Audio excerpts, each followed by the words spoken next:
जय माता दी। आज जो विषय है जिस पर हम चर्चा कर रहे हैं वो विषय मेरे ख्याल से जहाँ तक मैं सोचती हूँ सभी के लिए ये विषय सभी को लगेगा कि हमारे टच में है। टच में क्या, विषय ही ऐसा है जैसे हम कह दें कि दरिद्रता एक होती है, गरीबी और चीज है और दरिद्रता और चीज है। दरिद्रता का मतलब आपके घर में इतना दरिद्र है कि आपके पास पैसा बहुत है, आप करोड़पति हो, आपके पास इतना धन है कि आपको किसी से पैसा मांगने की जरूरत नहीं, उल्टा आप अपने पैसे हैं वो आप इंटरेस्ट पे देते हो। आपके पास धन धान्य की कोई कमी नहीं है, पर आपके घर में क्या दरिद्रता है कि घर के जो मेंबर हैं वो क्रोध स्वभाव से रहते हैं, क्रोधी हैं, बहुत क्रोधी हैं। अगर वो क्रोधी नहीं है तो आपका जो पैसा है बीमारियों में बहुत लगता है। आपको खाने के लिए सोच सोच के खाना पड़ता है, कहीं ये हमें खराब ना कर जाए, कहीं हम किसी बात से हमें परेशानी ना हो जाए। या आपके घर में अचानक ही कोई ऐसी विपदा आ जाती है कि वहां आपका अत्यंत पैसा लग जाता है। या आपके जो बच्चे हैं वो नशे में पड़ चुके हैं, दरिद्रता छा गई है। गरीबी और चीज होती है, गरीबी ये होती है कि पैसे का कम होना। ये गरीबी होती है कि जितना आया उतना खा लिया, अगले दिन का लिए सोचना है कि कितना कमाना है, उससे हमने कैसे रोटी खानी है। पर वो अपनी जिंदगी में खुश है, उन्होंने किसी का कोई देना नहीं है, किसी का कोई लेना नहीं है। पर वो भी अमीर होना चाहते हैं, वो भी चाहते हैं कि हमारे पास चार पैसे हों। और जिनके पास पैसा है उनकी ऐसी समस्याएं हैं कि उनको लगता है कि इतना पैसा होने का हमारे पास कोई फायदा नहीं है।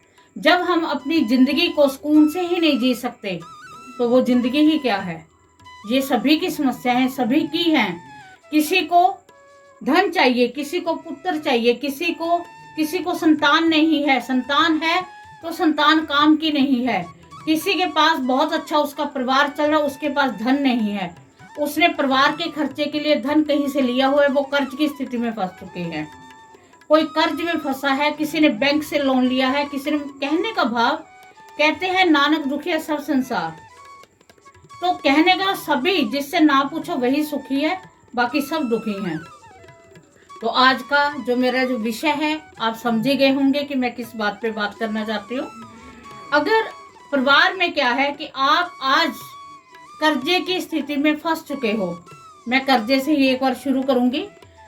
तो पहले आप फंसने का कारण देखिए कि क्या आप एकदम कर्जे में फंसे हो या धीरे धीरे आपकी गलतियां थी, आप उस वजह से अपनी गलती को सुधार नहीं पाए, उस वजह से आप फंस गए हो। ये भी हो सकता है। और ये भी हो सकता है कि आपके घर में अकस्मात इतनी बीमारी आ गई, एकदम ऐसी आई कि लाखों रुपए लग गए और आपको लोगों से पकड़ना पड़ा पैसा। तो ये क्या है, ये दरिद्रता ही है। कहते हैं कि जब दरिद्र लक्ष्मी घर में आती है, ये भी एक कहते हैं कि लक्ष्मी के ही दो रूप हैं। तो जो दरिद्र लक्ष्मी आती है तो वो सब कुछ आती है बट सब कुछ उड़ा देती है। तो अगर किसी ने नया घर बनाया है, पहले जहां वो रहते थे वो बड़ा अच्छा वहां पर रहते थे, अब जिस नए घर में गए हैं, जब से वो घर में गए हैं तब से उन पर विपदा ही विपदा आ रही है। तो हो सकता है कि आपके घर का जो वास्तु है, आपके घर में कोई वास्तु दोष हो, कोई शयन कक्ष में, कोई किचन में, कोई बाथरूम में हो सकता है कोई दिशा। तो हमें वास्तु का दिखाना चाहिए कि जो वास्तु के पूरे कहते हैं ज्ञाता हैं, उनको दिखाएं कि कहाँ हमारे घर में दोष है। वैसे मैंने वास्तु के छोटे छोटे दोष उपाय बताती रहती हूँ कि कपूर का आप जलाएं, इससे नेगेटिविटी खत्म होती है, वास्तु दोष भी खत्म होता है। अपने घर के कोनों में, सभी कोनों में कोशिश करो एक एक कांच की कटोरी में नमक डाल के रख लें और हर महीने उसे चेंज करें, उससे भी वास्तु दोष ठीक होता है। अब हम अपने उस टॉपिक की ओर चलते हैं जो हम कर रहे हैं। कर्ज की स्थिति बनी हुई है, उसके लिए भी अगर आप पर कर्जा एकदम चढ़ा है तो देखो, कोई भी है, मैं कहूँ कि आप ऐसे करो, मंदिर में जाओ या घर पे ये पूजा करो, आपका सुबह कर्ज नहीं होगा। तो ये इम्पॉसिबल है, ये नहीं हो सकता। आपको उपाय बताए जाते हैं। उपाय से क्या है कि आपका कोई ना कोई आगे से आगे रास्ता बन जाएगा, बशर्ते आपकी नीयत होनी चाहिए। सबसे पहली बात, जब दरिद्रता घर में आती है तब क्या है कि आपका पूजा पाठ में मन नहीं लगता, आप उस तरफ ही नहीं जा सकते, आप अध्यात्म की ओर नहीं जा सकते, आपका ध्यान है वो वहां नहीं लगेगा। आप कहोगे कि मैं इसकी इतनी पूजा करता था, चाहे वो माता रानी है, चाहे कृष्ण भगवान है, भगवान शिव है, मैं इनकी इतनी करता था, इन्होंने मुझे क्या दिया है और मैं इनकी क्यों पूजूं। जिनसे आपको शिकायत है कि मैंने इनको पूजा, शिकायत हम किससे करते हैं? जो हमें बहुत प्यारा होता है, हम शिकायत करते हैं अपनी माँ से कि मम्मी आपने ऐसे कहा, ये मुझे अच्छा नहीं लगा। अगर आप ही मेरे ऐसे अच्छे हों तो मुझे ऐसा क्यों करना पड़े। हम प्यार जिससे करते हैं, हमें जिस पर यकीन होता है, हम शिकायत भी उसी से करते हैं। इसलिए अगर आपको किसी देव से शिकायत है तो आप उनकी जो प्रारूप है, उनका जो कहते हैं कि स्वरूप है, वो आप ला के रखें। चाहे हम उनसे शिकायत ही करें डेली, आप थोड़ा सा धूप दीप करके भी, मेरे को आपसे शिकायत है, मेरा दिल नहीं करता आपके आगे हाथ जोड़ने को, पर मैं परेशान हूं, मैं क्या करूं बताओ। तो आप उनसे कहकर देखो जो ये नेगेटिविटी है, सबसे पहले आपको रास्ता भटकाएंगे कि कहीं आप पूजा पाठ ना कर लो। तो आपको इतना सक्षम बनना है कि आपने पूजा पाठ अवश्य करना है, चाहे 2 मिनट करो, चाहे 4 मिनट करो, आपको करना ही पड़ेगा। अगर आपने निकलना है तो आप रास्ता सोच लेते हो कि अगर ये रास्ता नहीं है तो मैं दूसरा रास्ता अपना लूंगा, 2 नंबर का काम करने का सोच लेते हो। उसका जो हशर है वो कितना बुरा है वो हमें नहीं पता। हमारे बच्चे हैं, हमने आगे परिवार पालने हैं, तो आपने कुछ भी ऐसा गलत नहीं करना। आपने क्या करना है, दरिद्रता को खत्म करने के लिए आप भगवान गणेश जी की पूजा करें और उनके साथ दुर्गा सप्तशती का पाठ करें। आपके घर से दरिद्रता का अंत होगा। आपको जैसे आप पाठ करने बैठे, आपके घर में दरिद्रता है, आप बैठोगे तो आपको मंगल ग्रह का एकदम आएगा कि नहीं, इतना पाठ मैंने कर लिया, बहुत है, अब मेरे पास टाइम नहीं है, मेरा कोई मिलने वाला बाहर खड़ा है, मेरा ये काम है, मेरा वो काम है, मैंने बस ये आधा अब कर लिया, आधा पाठ मैं बाद में कर लूंगा। ये नेगेटिविटी आती है, क्योंकि जब दरिद्रता आती है तो हमारे ग्रहों का जो चाल चलन है वो सभी विपरीत हो जाता है। तो अगर वो विपरीत ना हो तो हमारे जो है, हमारा टाइम जैसे चल रहा है वैसे ही चलता रहता है। अगर ग्रह ठीक हो तो वो कंगाल से राजा बना देते हैं, और अगर ग्रह ही ठीक ना हो तो वो राजा से रंक बना देते हैं। तो कुछ तो हमारा, हम कह सकते हैं कि वास्तु दोष से भी ऐसे हो सकता है, कुछ हमारा भाग्य खराब।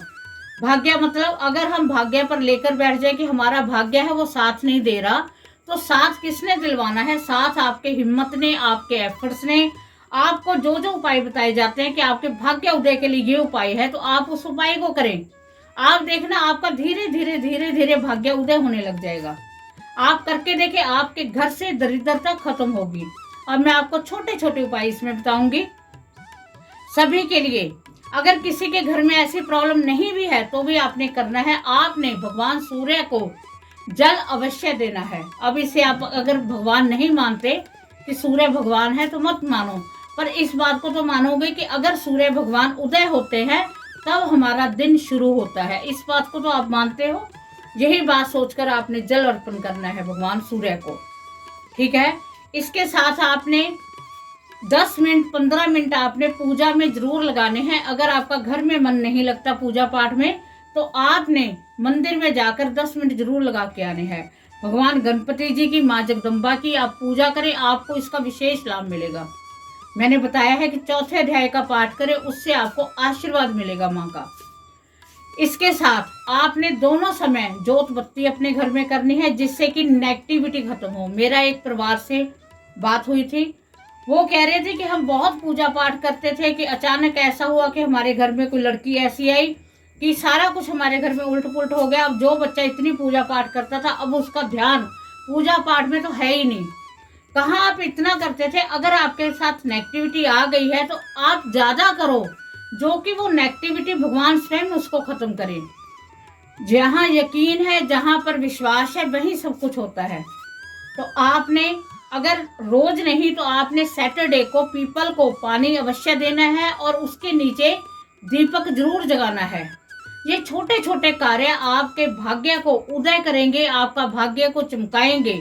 और इसके साथ आपने क्या करना है, अगर आपको बहुत विकट संकट है, बहुत ज़्यादा परेशान हो, तो आपने 2-3 चीज़ें मैंने आपको बताई। सूर्य को जल देना है, शनिवार को दीपक जगाना है पीपल के नीचे, पीपल को पानी देना है, और सोमवार को भगवान शिव को आपने शिव मंदिर में जाना है और शिवलिंग को जल अर्पण करना है और अपनी प्रार्थना करनी है। आप ये छोटे छोटे कार्य करके देखो, आपका जो दुर्भाग्य है वो सौभाग्य में तब्दील हो जाएगा।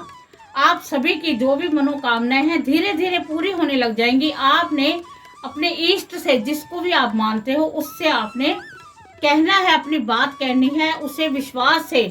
अगर आपने विश्वास करके छोड़ दिया है कि नहीं हमारा काम नहीं होता, तो आपको एक बार और विश्वास करना है और आप देखना आपके साथ कितना चमत्कार होता है, आप स्वयं इसको जानेंगे। तो उम्मीद है कि जो आस छोड़ चुके हैं कि हमारा ये कार्य नहीं होगा, हमारा दुर्भाग्य पीछे पड़ गया है, अगर वो अपने इष्ट को मानेंगे, अपने इष्ट को ध्याएंगे द्वारा, तो आप देखना आपके साथ फिर वही आशीर्वाद भगवान का आपके सिर पर हाथ होगा और आपको जहाँ जो सफलता आप चाहते हो आपको अवश्य ही वो सफलता मिलेगी। तो उम्मीद है कि आपको वीडियो पसंद आई होगी और इन बातों पर अमल करें, आपका माँ जगदम्बा भला करेगी। इसी के साथ जय माता दी।